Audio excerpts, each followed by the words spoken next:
Hi, I'm here with Jason Falls of the new Social Media Explorer. Is it LLC? It is. And so why don't you tell us a little bit about why you decided to become an independent? Sure.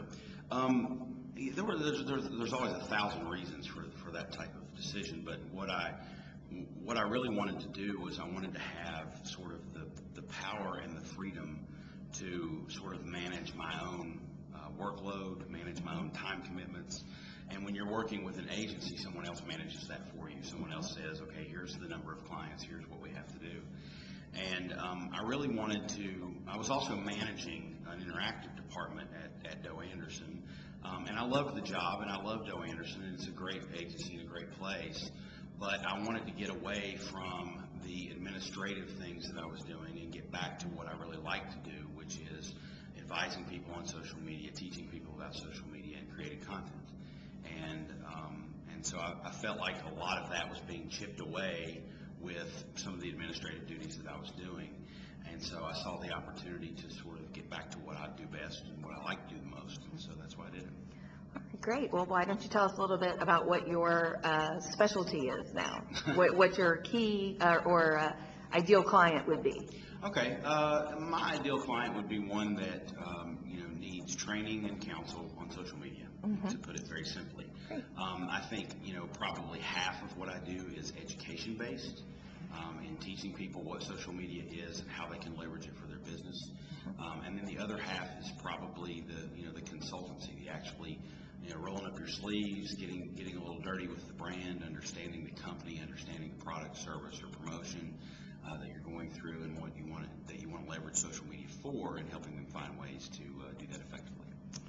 Great. And how long now has it been since you hung out your shingle? I hung my shingle about a month ago, actually. Right. So it's been a month. And what has been, or have you had any surprises in that? What it's like living the life? I don't know if I would say surprises, but I've certainly learned a hell of a lot more about accounting than I ever really wanted to know. But it's good. I've never run my own business before, and so it gives you a new perspective on even larger scale businesses on accountability and making sure that you keep track of expenses and all the little minute details that go into it. When you look at them as a whole, it shows you how to run a business, and it's been enlightening. I've learned a lot.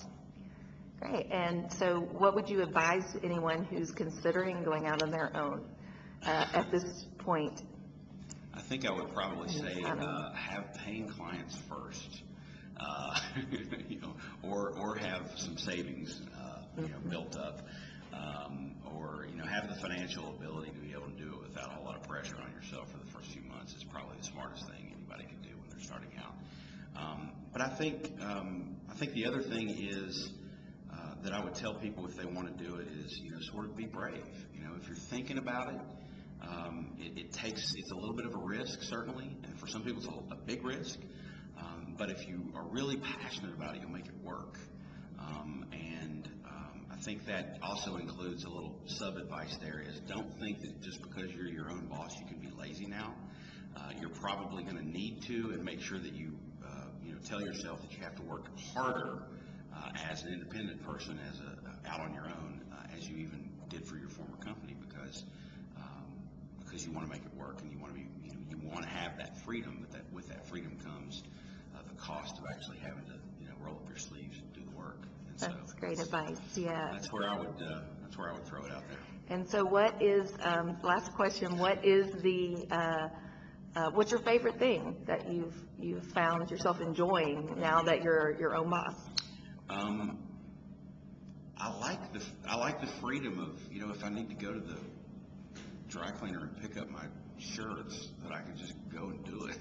I don't have to I have to wait until 5:30 when I get off work to go do that. I can just kind of do it whenever the freedom of being able to work and take care of personal business and whatnot without having to put it in a box that my employer says this is when you can do that and this is when you can't. I like the freedom of just kind of being able to do what I want, when I want, where I want. And then at the end of the day, if I've screwed up and I haven't been a good businessman that day, I only have one person to blame. Right. Great. Well, thanks for taking time out. Thanks for asking. All right.